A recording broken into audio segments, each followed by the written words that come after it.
The planet Zarathus shone with a pale blue light from its twin suns. Towering crystal spires stretched high into the sky, reflecting the sunlight in sharp, dazzling patterns. It was a world of marvels and of power, ruled by one of the most respected leaders in the galaxy, Queen Lyra. Her people, the Zarathi, were strong, intelligent, and proud. They had fought countless wars, mastered the sciences of the stars, and built a civilization few could rival. Yet despite all her strength and glory, Lyra felt a quiet emptiness within her heart. Her companions often noticed it, how her eyes would wander across the palace halls as if searching for something beyond her reach. But no one truly understood. That is, except for her husband Ethan, a human from a distant, modest planet called Earth. Ethan was nothing like the mighty Zarathi warriors who trained under the twin suns. His frame was lean, his movements unremarkable, and his speech soft and calm. Among the alien nobles, he was often dismissed as weak, unskilled, and at times even foolish. Some of Lyra's closest advisors openly doubted the wisdom of letting a human live among them, let alone marry the queen. But Lyra saw something different in Ethan. She saw quiet patience, sharp observation, and a mind that worked in ways alien to her people. This morning, the palace was alive with preparations. A grand ceremony would take place to honor the unity of the kingdoms and to display the might of Lyra's reign. Delegates from nearby star systems had arrived, each representing their own advanced civilizations. The palace courtyard was filled with Zarathi warriors in shimmering armor, their weapons reflecting light like liquid silver. Alien banners fluttered in the breeze, and hovering drones recorded every moment for the history archives. Ethan followed Lyra as she moved gracefully among her court. He noted the subtle tension in the soldiers' shoulders, the whispered conversations between council members, and the careful way the alien dignitaries bowed to her. To most, this scene was overwhelming, even intimidating. To Ethan, it was an intricate puzzle of power, strategy, and subtle threat. "Ethan," Lyra whispered, her voice soft but firm. "Try not to stare so much. These people are watching us." Ethan smiled faintly. "I'm not staring, Lyra, I'm observing." She gave him a bemused look. "Observing, yes. But remember, humans are not Zarathi. You cannot see everything the way we do." Ethan nodded but said nothing. He had learned early in their marriage that words were not always the key to understanding. Sometimes quiet attention revealed more than speech. The ceremony began. Lyra ascended the central dais, her crown glinting in the sunlight, her robes flowing like liquid starlight. She radiated authority and power. The alien delegates followed protocol, bowing and speaking in formal Zarathi, a language so precise that even a single mispronounced syllable could be seen as an insult. Ethan stayed by her side, hands folded calmly, eyes scanning the crowd. It wasn't long before the whispers started. Small murmurs of doubt, disbelief, and subtle mockery. "The human is nothing but a weakling," one advisor muttered. "What can he do that we cannot?" Ethan didn't flinch. He had heard worse things from humans before he came to Zarathus. In his mind, he catalogued the interactions, noting who spoke with sincerity and who hid malice behind polite words. The ceremony continued with the presentation of gifts and honors. Alien engineers demonstrated new technologies. Scientists explained discoveries in physics and energy manipulation, and warriors displayed their combat skills in controlled duels. Ethan watched everything, noticing patterns and inconsistencies. He noticed a small flaw in the energy shield that protected the dais, a flaw no Zarathi warrior seemed to recognize. A small smile tugged at his lips. He could fix this. If anyone tried anything, he would have a solution ready. Lyra's eyes followed him discreetly. She had always known he was clever, but she didn't yet understand the depth of his insight. Ethan was different from any human she had read about in history or encountered in her studies. As the ceremony reached its climax, a messenger arrived with urgent news. A scout ship from the neighboring system of Varkari had detected unusual activity near the planet's borders. The Varkari were known for their aggressive expansion and cunning tactics. Lyra's advisors immediately convened a meeting to discuss defense strategies. The tension in the room rose, thick and palpable, like the charged air before a storm. Lyra turned to Ethan. "This may be your chance to see the real workings of our world," she said quietly. "But remember, it is dangerous." Ethan nodded again, his calm demeanor unshaken. "I understand." The council gathered in the war room. a massive chamber filled with holographic maps and displays of the planet's defenses. Lyra outlined her plans, assigning her most trusted generals to key positions.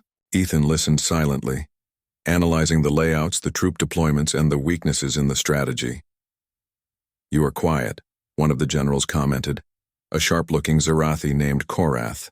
"Do you have any suggestions, human?" Ethan looked up, meeting Korath's piercing eyes. "I see potential problems in the shield alignment on the northern perimeter. If the Varkari attack there, it could cause serious breaches. I have an idea to reinforce it using available energy conduits." The room fell silent. Lyra raised an eyebrow but didn't interrupt. She knew Ethan's observations often revealed truths that her own advisors missed. Korath scoffed.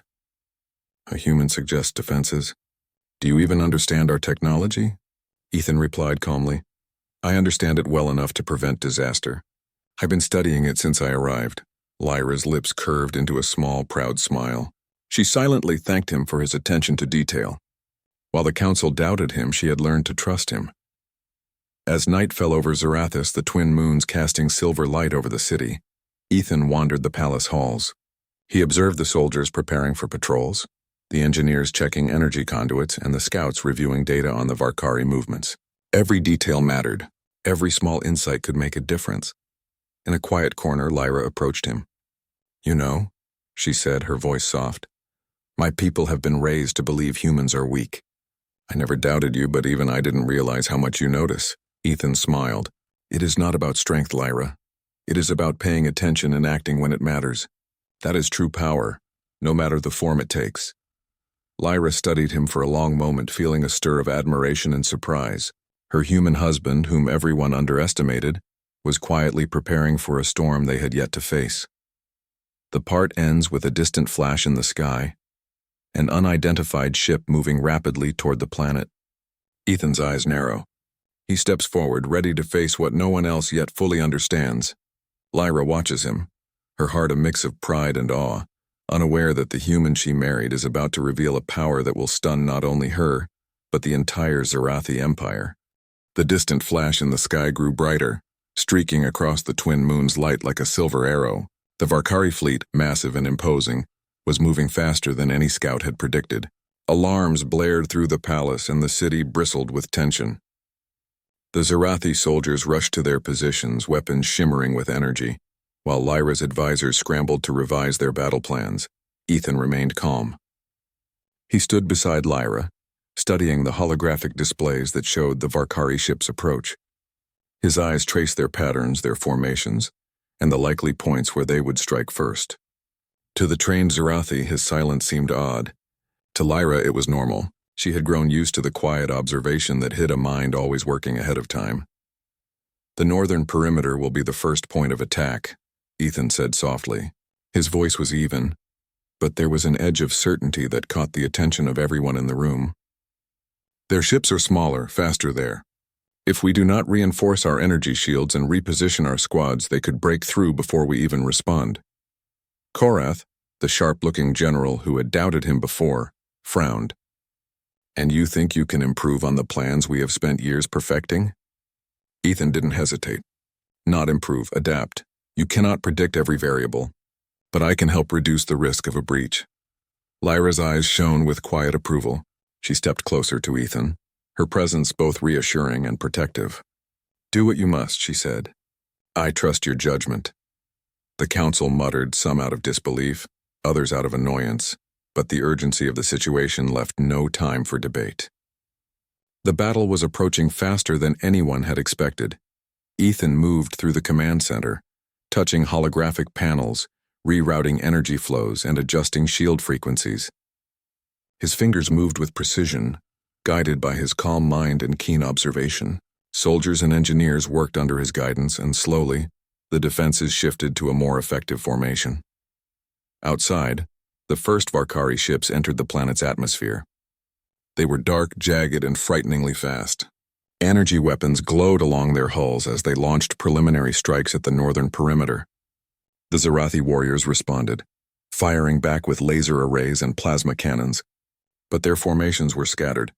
Ethan quickly identified weak points in their lines and issued instructions, his voice calm but authoritative. Move Squad 3 to the east flank. Use the terrain for cover. Divert the energy flow to the secondary shields. We cannot risk the central hub being exposed. Soldiers who had doubted him followed the orders without question. Slowly the tide began to shift. The Varkari ships were clever, adapting to the defenders' strategies. But Ethan anticipated their movements, predicting attacks with uncanny accuracy. From her vantage point on the balcony, Lyra observed him. Her mind raced with astonishment.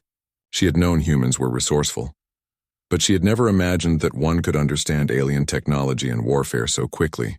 Every command Ethan gave was precise, effective, and unexpected. As the battle intensified, a squad of Varkari warriors descended to the city's outskirts. They moved with speed and ferocity, cutting through minor defenses with ease. Lyra's elite guards advanced to intercept them, but a sudden breach caused by misaligned shields created chaos. Ethan's eyes sharpened. Without hesitation, he grabbed a small energy control device and ran toward the breach. Using the device, he manipulated the shield fields, reinforcing weak points in seconds. The Varkari warriors stumbled as their attacks were deflected, their formation disrupted. Lyra ran after him, her instincts screaming both caution and admiration. "Ethan," she shouted. "Stay back! I need to fix this," he called, his voice calm despite the chaos. "We cannot hold them otherwise." In moments, he had restored the shield alignment and redirected energy to the central hub, stopping the Varkari advance. The soldiers behind him followed his quick instructions, counterattacking with renewed precision. The invaders were forced back, stunned by the humans' sudden brilliance. Korath, standing nearby, could not hide his surprise. This human, he actually knows what he is doing." Ethan did not pause to respond. He scanned the battlefield, calculating the next move. His mind worked like a living map, constantly updating and predicting. When a group of Varkari attempted to flank the eastern wall, he directed a group of Zarathi soldiers to intercept them, using the terrain to their advantage. The attackers fell into traps they did not even see coming. Lyra, who had fought alongside countless generals, found herself watching in awe. Her human husband, whom everyone had underestimated, was not only surviving the battle, he was shaping it. Every decision he made was quick, efficient, and unexpectedly brilliant. As the Varkari regrouped for a more aggressive attack, Ethan noticed something unusual in their patterns. "They are testing our coordination," he murmured. "Their strategy is not just brute force. They are trying to find a leader's weakness." "Lyra is their target." Lyra's eyes widened. "How do you know?" Ethan shrugged slightly. "I can see patterns. You are the strongest here, but they fear you the most. They will focus on you to destabilize your forces." Without hesitation, he formulated a counter-strategy. He instructed smaller units to form decoy formations, creating the illusion of vulnerability while redirecting the enemy away from Lyra's location. The Zarathi soldiers followed his orders, moving like a single organism under his guidance. The battle became a dance of precision and strategy. Ethan moved among the soldiers, correcting their movements, predicting the enemy, and turning the chaos into order. Each action he took saved lives, protected the city, and maintained the morale of the defenders. Then came the moment that stunned everyone. A Varkari commander, larger and more intimidating than the others, broke through the outer defenses and charged directly at Lyra. Time seemed to slow as the Queen's guards braced for the attack. Ethan ran forward. He was unarmed, yet he did not hesitate. Using the environment, he manipulated energy panels and reactive fields to block the commander's path. With a clever maneuver, he caused the ground to shift beneath the invader, tripping him and neutralizing the immediate threat without a single strike. The Zarathi soldiers stopped in disbelief. Lyra herself froze, her eyes wide. "Ethan," she whispered, her voice barely audible over the chaos. The human calmly stepped back, dusting his hands. "He is down," he said simply. For now, Lyra's heart swelled with a mix of pride and astonishment. She had married a human she trusted, but she had not yet realized the depth of his abilities. He was more than clever. He was quick, adaptable, and fearless. As the battle raged into the night, Ethan continued to guide the defense. The Varkari, confident in their strength, found themselves outmaneuvered at every turn. Each time they attempted a new tactic, Ethan anticipated it, adjusting defenses, repositioning troops, and protecting the city. By dawn, the Varkari were forced to retreat. Their fleet withdrew into the darkness of space, leaving behind damaged ships and scattered warriors. The Zarathi soldiers cheered, exhausted but victorious. Yet amidst the celebration, all eyes turned to Ethan, the human who had led them through the chaos with unmatched intelligence and bravery. Lyra approached him, her crown slightly askew from the battle, her robes dusted with ash and energy residue. She studied him, her mind struggling to comprehend what she had witnessed. You did all this?" she asked, her voice a mixture of awe and disbelief. Ethan smiled faintly. "I just did what needed to be done. The others were ready. I just helped them see the gaps." Lyra shook her head, still stunned. This is beyond anything I imagined. I underestimated humans. I underestimated you." Ethan looked at her calmly. "Strength comes in many forms, Lyra. It is not always about size or power. Sometimes it is about seeing clearly, acting quickly, and protecting those who depend on you." For the first time in her life, Lyra felt a deep respect and wonder for her husband, the human she had married. In a world of immense alien power, where every warrior prided themselves on strength and skill, Ethan had proven that intelligence, courage, and calm determination could rival anything. The part ends with the city beginning repairs, soldiers resting, and Lyra standing beside Ethan, her mind filled with awe. She realized that her husband was not only a partner in life, but a force capable of changing the fate of entire civilizations, and somewhere deep inside she felt a thrill of anticipation, knowing that this was only the beginning of what he could do. The battle might have ended, but the air around the capital city of Zarathis still trembled with tension. Smoke curled from the damaged defense towers, and the twin suns cast pale light over the ruins of the outer walls. Workers moved quickly to repair the shattered energy grids while soldiers patrolled the streets, making sure no Varkari remained hidden among the shadows. Ethan stood on one of the high terraces, his eyes fixed on the horizon. From this height he could see the scars of the war, the blackened craters, the broken ships, and the lingering glow of energy from the battle's aftermath. Yet behind the destruction, there was something else. Patterns. To him, the chaos revealed information. Every crater, every fallen drone, every burnt-out weapon told a story about the enemy's methods. Lyra approached quietly, her royal robes trailing softly behind her. Her silver crown gleamed faintly in the morning light, though her face was lined with exhaustion. She had not slept since the attack began, yet her mind was still sharp. She studied her husband, the human who had astonished an entire planet. "You should rest, Ethan," she said gently. "Even heroes need to sleep." He turned slightly, smiling at her words. "I'm no hero, just someone who pays attention." She laughed softly, though her gaze remained thoughtful. "My generals speak of you as if you were a strategist born from the stars. You predicted every move before it happened. I have seen alien tacticians who spend their lives studying warfare, and yet you saw through the Varkari's plans as if you had written them yourself." Ethan looked out over the city again. "They made mistakes," he said simply. "Pride makes people predictable." Lyra nodded slowly. "You speak like a leader." "I speak like a survivor," he replied quietly. For a moment silence stretched between them, then Lyra's expression hardened. "Reports say the Varkari were not defeated. They retreated to regroup. My spies believe they are preparing something bigger. They want revenge for the humiliation they suffered." Ethan's calm expression didn't change, but his eyes sharpened. "Then we prepare for them. This time we make sure they cannot come back." Lyra tilted her head, curious. "And how do you suggest we do that, my human strategist?" Ethan's mind was already working. The Varkari are aggressive, but they rely on their technology more than their instincts. If we can disrupt their communication network, they'll lose coordination. And if we can make them believe we're weaker than we are, they'll overextend their forces. That's when we strike. Lyra studied him with quiet amazement. "You speak as though you've led armies before." Ethan smiled faintly. "Not armies, but I've led people, teams, groups in dangerous places. You learn to see things differently when lives depend on it." Before Lyra could respond, an officer rushed in, bowing deeply. "Your Majesty, We've captured a Varkari scout near the outer defenses. He was trying to plant a signal beacon. Lyra's eyes narrowed. A signal beacon?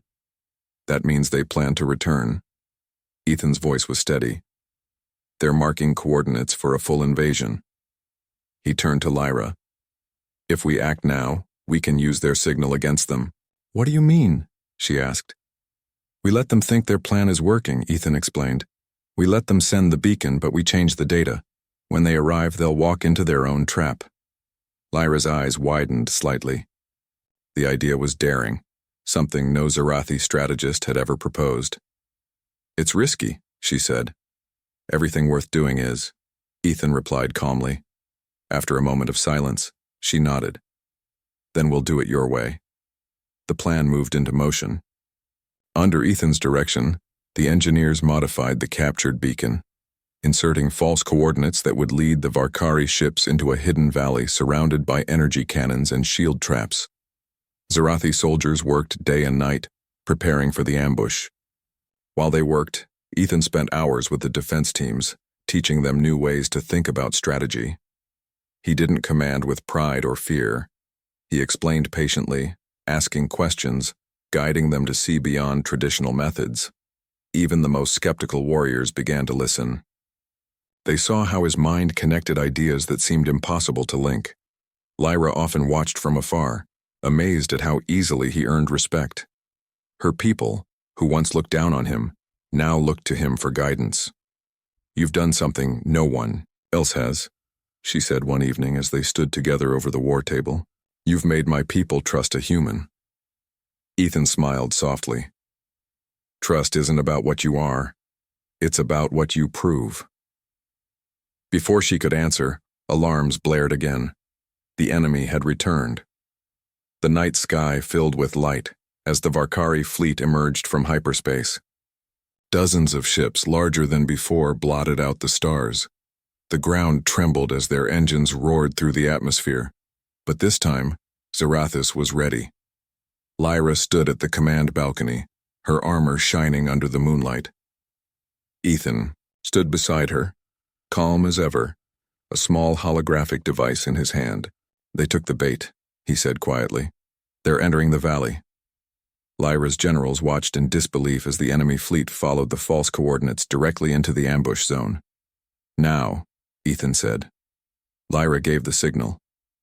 Energy cannons activated, lighting up the dark sky with beams of blue and gold. The valley erupted in light as the traps triggered, disabling Varkari ships before they could react. The first wave fell almost instantly, their systems failing one by one. But the Varkari were fierce. Even in confusion, they adapted quickly. Their ground troops deployed and charged toward the Zarathi lines, firing plasma bolts that lit the air with fire. The defenders held their positions, fighting bravely. Amid the chaos, Ethan moved through the command center, analyzing enemy movements and adjusting strategies on the fly. Shift the second line to the right, he ordered. They're trying to flank through the ridge. If they break through there, the traps will be useless. His voice was steady, confident. Soldiers obeyed instantly, and his predictions once again proved correct. Every adjustment saved lives.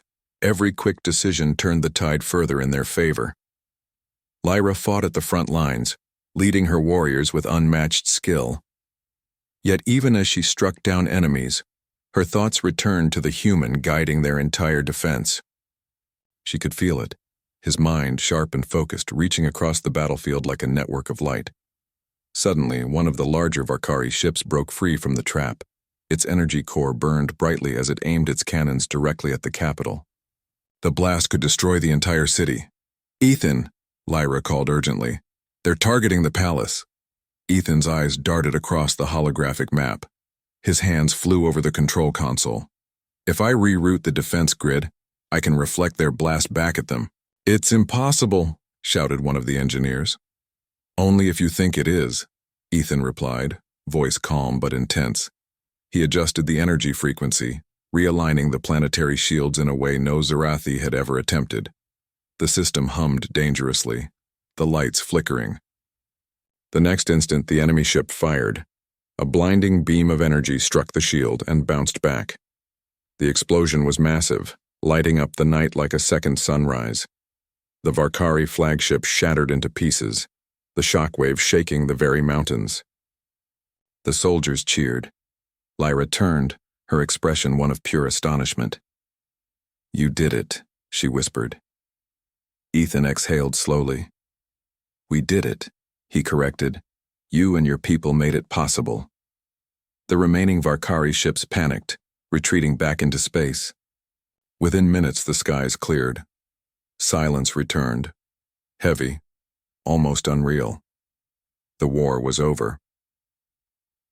When the smoke finally settled, Lyra walked toward Ethan. The palace balcony overlooked the glowing ruins of the battlefield. She stopped a few steps away, her gaze steady, her voice soft. "You have done what even my ancestors could not. You defeated an empire without using brute strength. You used something greater." Ethan looked at her, calm as ever. "Every species has its own kind of power, Lyra. Yours is strength and honor. Mine is understanding and adaptation. Together, that's what makes us strong." For the first time, she bowed her head slightly, a rare gesture of respect from a queen. "You have taught my people a lesson they will never forget." Ethan smiled gently. "And I hope they see that humans are not weak. We're just different." As dawn broke over Zarathus, Lyra stood beside her husband, her heart filled with pride and wonder. She had once thought him ordinary. Now she knew the truth.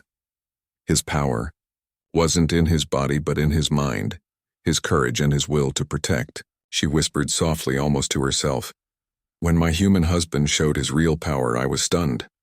The grand halls of the Varinthian palace trembled under the weight of chaos. Outside its towering crystal walls, the skies burned violet and gold, colors of energy weapons colliding in the upper atmosphere. The alien armada had arrived earlier than anyone expected. The Queen's people scrambled to defend their capital, but the invaders' technology was far beyond theirs. Inside the palace, Queen Arathia stood tall in her silver armor, her crown glowing with faint light from the embedded power cores. Her expression, usually calm and commanding, now carried a shadow of worry. Around her, the royal guards barked orders, and the control screens flashed with warnings of energy breaches. Her human husband, Ethan, stood at the edge of the command platform, silent but focused. He had been watching the holographic map for an hour, tracing every movement of the enemy fleet. To the alien officers, he was still just a human, a strange, emotional species that Arathia had chosen as her mate. But Arathia had seen something in him no one else did. Now, with the enemy closing in, she began to understand that she still knew only a part of his truth. "Your Majesty," one of the captains shouted, "the eastern defense line is gone. Their plasma cannons have destroyed the towers. Evacuate. The civilians to the lower caverns," Arathia ordered, her voice steady. "We'll hold them off here as long as possible." Ethan turned his gaze toward the window, watching the burning horizon. He clenched his jaw, then stepped forward. "Arathia," he said quietly, "there's something you need to know before this battle begins." She looked at him, her eyes narrowing slightly. "Ethan, this isn't the time for—" "It's the only time," he interrupted softly, but his tone carried strength she hadn't heard before. "The enemy you're fighting, I know who they are." The room fell silent. Even the humming control panels seemed to pause. Ethan walked toward the center of the chamber, the soft blue lights reflecting off his calm face. "They're not from beyond your system. They're from the Dominion, a race that's hunted my kind for centuries." The Queen frowned. "Your kind? You mean humans?" "Yes," he said, meeting her gaze, "but not the humans you think you know." He raised his right hand, and a faint pulse of light rippled through the air around him. The nearby holograms flickered, reacting to an unseen signal. Long before Earth became peaceful, there was a secret, an experiment. Humans who could manipulate energy itself. We called them resonance. I was one of them. Gasps spread across the command deck. The alien officers stepped back, unsure if they were witnessing truth or madness. Arathia's eyes widened as energy began to radiate from Ethan's body, soft blue at first, then brighter, like a living star burning beneath his skin.